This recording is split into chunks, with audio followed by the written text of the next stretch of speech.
É isso, aqui no programa Movimento Cultural, nós temos o prazer e a alegria de contactar com a professora Valquíria Carvalho. Professora, boa noite. Tudo bom? Boa noite. Tudo jóia. Valquíria Carvalho é advogada nas áreas de Direito Empresarial, Compliance e Direito Tributário, mestre em Gestão pela FECAP-UPE, com especialização em Ciências Criminais pela UFPE, Direito Tributário pela Universidade Cândido Mendes e em Direito Financeiro.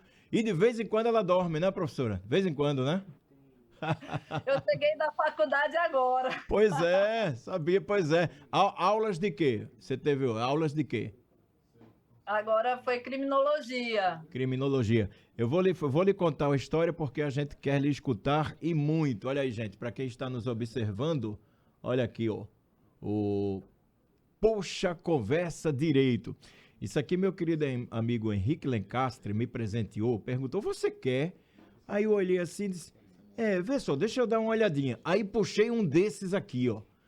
Aí me apaixonei. Eu disse, alô, Henrique, Alain, vamos encontrar a professora para a gente conversar, porque a gente, pelo seu currículo, professora Valquíria, a gente vê a sua trajetória, a sua capacidade, o seu trabalho, mas a ideia foi espetacular.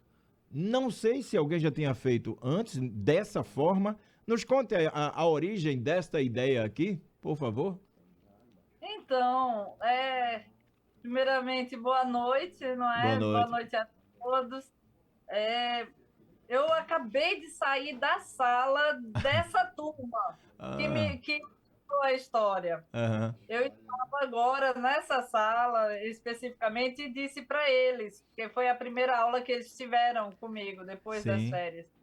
E eu disse, olha, aquela inspiração que vocês me deram se tornou um material interessante de perguntas. O livro Caixinha, né? Puxa Direito, não nasceu comigo.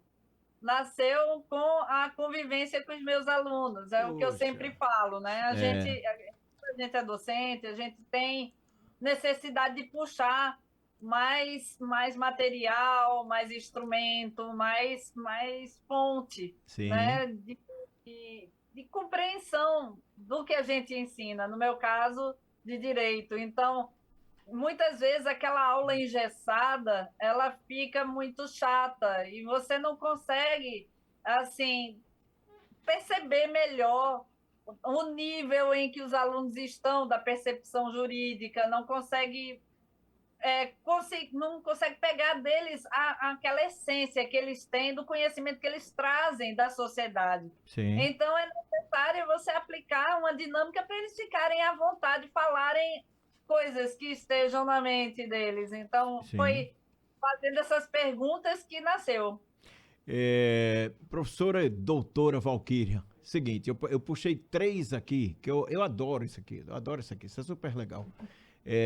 Puxei 3 aqui, Protágoras, Rudolf von Lering, não conheço, Lering, acredito, é essa a pronúncia? Lering, né? Lering. Yering. É um I, Yering. Obrigado. Parece o L, né? Eu sei. Qual a área dele? Aí a curiosidade, eu sou curioso. A área dele, do Rudolf von Yering? Nossa, ele tem uma história, assim, fascinante, muito novo, né? Na casa dos 20. Ele começou a tecer comentários mais profundos da nossa área, que é a área jurídica. Sim. Ele se tornou um dos mais novos juristas a elaborarem as teorias, né? E ele começou a falar sobre o que é o direito em si, a essência do direito, né? Sim. O que é o direito, como é o parâmetro de justiça, como utilizar o direito em prol da justiça.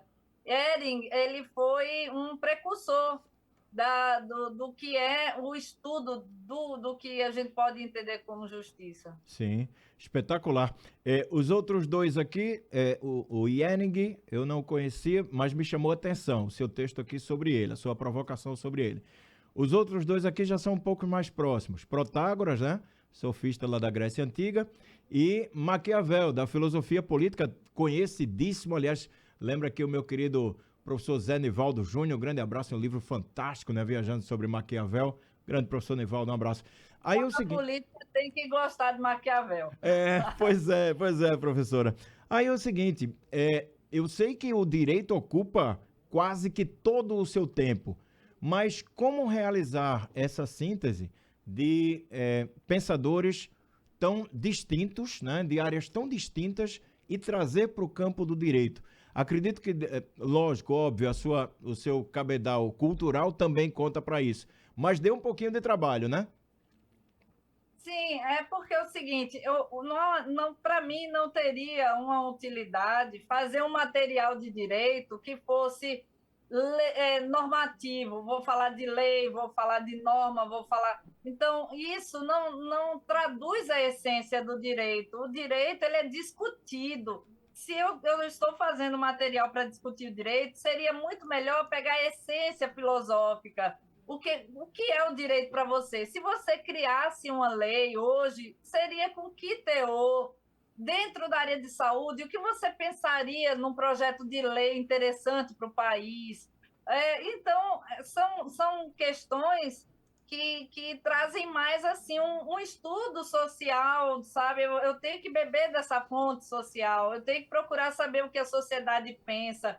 O crime, o que é o crime em si, não é para você ir no Código Penal e procurar as tipificações dos crimes, mas como é que a chave muda na cabeça do criminoso? Ele está andando de acordo com a lei e, de repente, ele decide praticar um crime. Quando é que essa chave muda? Então, é importante a gente começar a debater o direito. Sim. E o direito debatido através dessas pessoas, Zygmunt Bauman é um que é fantástico, que fala da modernidade líquida, fala dessa liquidez, dessa celeridade, que nada se aprofunda, todo mundo quer fazer tudo ao mesmo tempo e nada ao mesmo tempo. Então, essas pessoas que trazem essas questões mais aprofundadas, elas precisam ser lembradas, porque nós não vamos debater a objetividade do direito.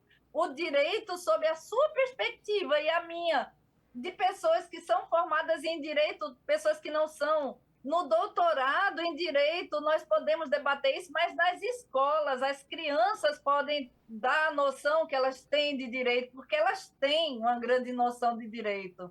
E a noção infantil que o direito tem, não é? A noção que a criança vai passar para você é uma noção pura da observação dela, mas também despojada de limites, porque nós temos limites de preconceito, limites sociais. Ela não. A criança ela vai dar para você a resposta que vier à cabeça dela. Então é fantástico que você pode extrair de uma escola com material assim que fale sobre os direitos que elas têm. Uhum. Espetacular. Doutora Valquíria, e essa praticidade, esse lance pragmático, né, de tentar trazer, de tentar levar as pessoas do ponto de vista que torne mais fácil, que ela tenha acesso. A senhora consegue receber este resultado na sala de aula? Sim, eu coloquei até um post no Instagram, o primeiro dia dessa turma que começou no semestre passado, é uma turma composta de pessoas de várias áreas, pessoas que não eram formadas ainda em outra área, ou pessoas que vieram pela primeira vez a uma faculdade, então estava tudo muito misturado. Eu queria saber o nível que elas tinham, assim, de compreensão do que é direito, o que é justiça, a equidade, a sociedade, a participação social, essas coisas. Sim. Para sentir a turma. Uhum. E aí eu botei 12 questões, assim, criadas na hora, fiz a tarde toda e mandei, e eu vi que o resultado foi fantástico. Eles me entregaram muita coisa que não tinha base muito em lei, porque eles não tinham conhecimento de algumas leis, não tinha base, talvez na imprensa, a imprensa traz muita coisa também para eles, que é muito válido você receber pela imprensa. As fontes que as pessoas que não têm contato com direito, essas pessoas trazem, são excelentes, porque isso é a realidade delas, é a vida delas. Você chega numa faculdade de direito, você só vai alinhando, olha, deixa eu te explicar. não se comete crime em legítima defesa. É um fato em legítima defesa, mas você sabe o que é legítima defesa. Então, vai só alinhando. É perfeito, é pegar o que o aluno já tem e transformar em prol da correção para você andar só para frente com o direito. Sim. Eu não conheço muito o campo do direito, né? Óbvio, estou conversando com uma pessoa que é especialista no campo do direito. E a minha preocupação agora, nesse instante, seria o seguinte, doutora. As leis, elas são atualizadas a cada mês, ou a cada semana, ou a cada dia, né?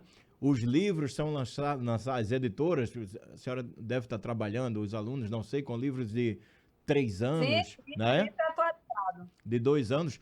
Como é que funciona para uma professora de direito, né, de ensino superior, essa equação entre o que vai se atualizando e o que ainda estão nos livros, professora? Dá um trabalhinho também, né? Pois é, a gente sempre, quem é docente, precisa sempre estar atento a tudo que muda, né? Esse material, o sinal, ele foi feito para acompanhar justamente as mudanças da norma, porque eu não fiz perguntas com base na lei, com base de acordo com a lei, determinado procedimento é feito dessa forma. Não, porque eu queria que pessoas leigas também trabalhassem as questões de direito. Então, todas as perguntas foram feitas para que as pessoas dessem seu ponto de vista sobre algo. Sim. O que elas acham sobre alguma parte do direito, alguma área do direito, alguma parte da ciência. Então, são perguntas, por exemplo, aqui, se você pudesse propor um projeto de lei para fomentar a pesquisa na saúde, o que você acha necessário e atual? Tô com essa aqui na mão. Mentira! Nossa, Tá aqui, para quê? Pronto, é isso aí. Sabe por quê? E eu vou lhe dizer, sabe por quê? Eu peguei 3 aqui e ia falar pro ouvinte, porque o ouvinte, a essa hora, fica pensando assim, poxa, qual é esse formato? Eu iria trazer justamente essa da saúde, outra. Sim. É possível ao juiz criar direito não previsto em lei? Qual é a sua opinião? E a outra aqui seria, se você fosse diretor de uma empresa, o que faria para evitar o assédio moral entre seus colaboradores? Isso mexe com muita gente, né, doutora? Nossa, é muito bom. É uma norma também de compliance. O que fazer para que a empresa trate bem, exija de alguma maneira o alcance de metas, mas que essas metas sejam alcançáveis de fato, que sejam humanas para o trabalhador. Fazer com que você tenha resultado e ser bem tratado ao mesmo tempo e desejar trabalhar ali. Sim. Então, assim, a gente não pensa muito na norma em si. Como eu disse já algumas vezes, o direito ele tem uma grande fonte principal, que é a lei, mas ela não está só. Nós temos várias fontes, a sociedade, de alguma maneira, vai trazer um pouco também disso, não é? Outra coisa, a editora é a Matrix, né? A Matrix.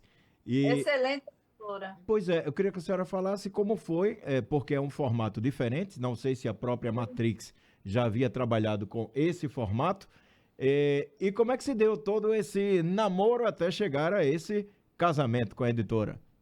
Sim. Eu achei tão fofo, eu vou te contar. Eu estava em Minas Gerais, Sim. Eu estava passeando com meu marido, aí eu queria dar um presente para ele. E aí, então, comprei um material que era de filosofia, da própria editora Matrix, era tipo puxa-conversa de filosofia. Sim. E aí, então, eu dei o presente e tomei. Porque eu logo dizia, você vai abrir? Não, deixa eu abrir logo. Aí eu abri, comecei a ver os cards, achei muito legal, assim. Vendo as perguntas de filosofia, eu olhei, cara, seria tão bom que tivesse de direito. Aí eu procurei e não tinha naquela época. Aí eu fui para casa, né? Quando começaram as aulas, eu fiz 12 perguntas para os meus alunos nessa turma, e o efeito foi fantástico, foi aí que nasceu. Aí eu mandei para o editor, mandei para o Paulo, da Matrix. Aham. Ele disse, tudo bem, você consegue entregar algumas perguntas e tal. Quando ele disse que o material estava pronto, é tão bonitinho, não dá para ver agora a mensagem. Ele disse, Ah. nasceu. Puxa Nasceu, vida. tem não sei quantas gramas, a dimensão dele é Espetacular. muito fofo, é como se fosse um filho. O Paulo, ele é especial, ele é um cara, gente boa, ele abraça a sua ideia, ele quer produzir e ele sempre busca, né, o engrandecimento da própria editora e também do autor. Eu acho isso fantástico. A senhora pode cobrar ao Paulo direitos ou royalties, não sei, porque a senhora acaba de me vender o livro da Isabel Sampaio, Puxa Conversa Filosofia. Isso aqui... Mas é muito bom, É é muito bom espetacular. mesmo, de Já está filosofia é marcado. bom pra caramba. Já está marcado aqui.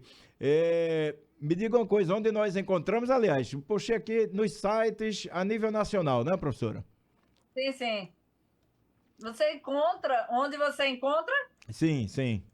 Sim. No site da editora Matrix, você, primeiramente, lá você vai encontrar, e vai encontrar vários também. Encontra o meu, ele tem vários de psicologia. Hum, Ele tem muito, o material dele é bem diversificado. sim. Você encontra, puxa Conversa Direito lá, encontra também na Amazon, nas Uhum, plataformas de livrarias, né? Na Saraiva, na sim. Leitura, você encontra. Professora Valquíria, estamos no mês de agosto de 2023, tem o restante do semestre. Esse é o momento de se dedicar ao Puxa Conversa Direito, para divulgação, né, para palestras, não sei. Ou a senhora já está preparando algum outro material para lançar? Não, eu abracei bastante né, o projeto do Puxa Conversa Direito. Eu estou trabalhando em outro também, Hum, já está indo para a editora, mas o de Puxa Conversa Direito é assim, foi a forma como ele nasceu. Ele sim, nasceu não de mim propriamente, somente, assim, foi de um pleito, foi de uma necessidade que os alunos tinham de debater. sim. Então, eu sempre falo, eu procuro me inspirar neles, Uhum, porque eu amo ensinar. Desde 2001, na minha vida, eu ensino. Então, a sala de aula para mim é uma segunda casa. Então foi lá que eu vi isso crescer, foi lá que eu vi desenvolver. O meu segundo projeto também nasceu de um debate de sala de aula. sim. Então isso tem me enriquecido bastante. Eu me encontrei no ensino superior. Deixa eu lhe fazer uma pergunta difícil agora, complicada. Que é, que é a seguinte: dentre tantas áreas do direito, e que a senhora também é especialista, qual que a senhora mais diz assim, puxa vida, isso aqui é a minha essência. Eu poderia me afastar de uma, de outra, número um, número dois, número três, mas essa aqui não. Tem essa área ou todas elas são importantes, professora? Eu gosto muito de todas elas. A parte de criminologia, a parte de direito penal, eu ensino somente a parte de criminologia, que é o início, a parte histórica. Eu gosto muito. Sim, Mas eu tenho um apego muito grande à área empresarial, onde eu desenvolvo compliance tributário e financeiro. Foi para sim. isso que eu fiz esse estudo veio depois. A primeira coisa que eu fiz na vida foi a área criminal. Muito Mas legal. depois eu fui me dedicando ao longo dos anos, né? A área Aham. tributária, financeira. É uma coisa que me chama bastante atenção. Uhum. Direito do consumidor também é uma área que me chama muito, porque é a vontade do povo, a necessidade do povo, tudo que me remete a isso me dá muito gás. Poxa, Por isso que eu decidi comentar o Código de Defesa do Consumidor. E muito legal. quase no fim. Professora Valquíria Carvalho, muito legal. Quando o outro já tiver quase prontinho, quiser divulgar, traga pra gente que vamos divulgar com o maior prazer. A gente renova a conversa. Algo mais que queira Obrigada. falar sobre o assunto? Como? Algo mais que queira falar sobre o assunto? Olha, eu gostaria de salientar aqui que, embora tenha, né, essa conotação jurídica que é bastante específica, que tenha essa puxada mais para o direito com uma vertente filosófica, esse material ele é desenvolvido de uma maneira tal que alcance das crianças aos adultos. Sim, sim. Existem perguntas aqui que podem ser perfeitamente selecionadas para serem debatidas em salas de aula. E eu Perfeito. defendo muito, muito que o direito seja sempre debatido dentro de sala de aula. As crianças, elas não precisam saber de qual é salteado a lei. Elas precisam ter noção do direito, porque elas se tornam amanhã pessoas que respeitem mais o próximo, pessoas que saibam ser consumidoras, sem desperdiçar dinheiro, sem de repente gastar mais do que necessário. Elas se tornam pessoas de melhor convívio social, porque elas sabem que a lei ali ela vai funcionar para harmonizar a sociedade. Então, direito, sob minha perspectiva, direito poderia ser ensinado desde a infância. Claro, cada fase tem a sua forma adequada de ser apreendida, né? Aham. A criança, de alguma maneira, ela poderia ter esse contato, e é para isso que eu desenvolvi, para que esse material seja usado por todos, indistintamente. Eu vou lhe pedir, aproveitar, gente, pedir autorização. Eu não tinha falado até agora, não sei se a professora sabe, eu trabalho também no ramo da educação, com filosofia e sociologia, no ensino médio, e já estou utilizando o seu trabalho, óbvio, preciso de sua autorização. E a garotada adora, viu? É espetacular, professora. Muito feliz, Parabéns. fico muito feliz. Muito Eu legal. digo a você, agradeço de antemão e fico feliz porque uma das coisas que eu almejo mesmo é alcançar crianças e adolescentes, porque Sim, são elas que pavimentarão amanhã, né? sim, verdade. Toda a vivência social, são elas que precisam ter esse respaldo que não é acadêmico, é escolar, mas que deve ser repassado para que elas possam saber dos próprios direitos e o direito do próximo e Verdade. saber viver melhor em sociedade. Verdade. Doutora Valquíria Carvalho, muito obrigado pela entrevista. Parabéns e sucesso na sua carreira. Obrigada, meu querido. É um prazer falar com você. Prazer todo Agradeço. nosso. Maravilha. Que legal, hein, gente? Olha, eu vou deixar uma aqui, só para você ter uma ideia. Meu querido Aldo, olha a pergunta. Em um universo hipotético, onde não houvesse leis, nem Estado, apenas pessoas, como você acha que seria a organização social? A resposta de Aldo aqui, ó. Uma bagunça. Deve ser a sua também, Guguinha, por aí? Pois é. Um abraço aos meus amigos anarquistas. Nós temos ainda vários amigos anarquistas. Não confundir anarquia como minha avó dizia, né? Esse menino é uma anarquia. Não, não é esse tipo de anarquia. Anarquia seria uma sociedade sem a presença do Estado, né? Então, perguntas espetaculares, gente. Fáceis, simples, que você encontra nesse livro. Puxa, Conversa, Direito. Aqui no Movimento Cultural.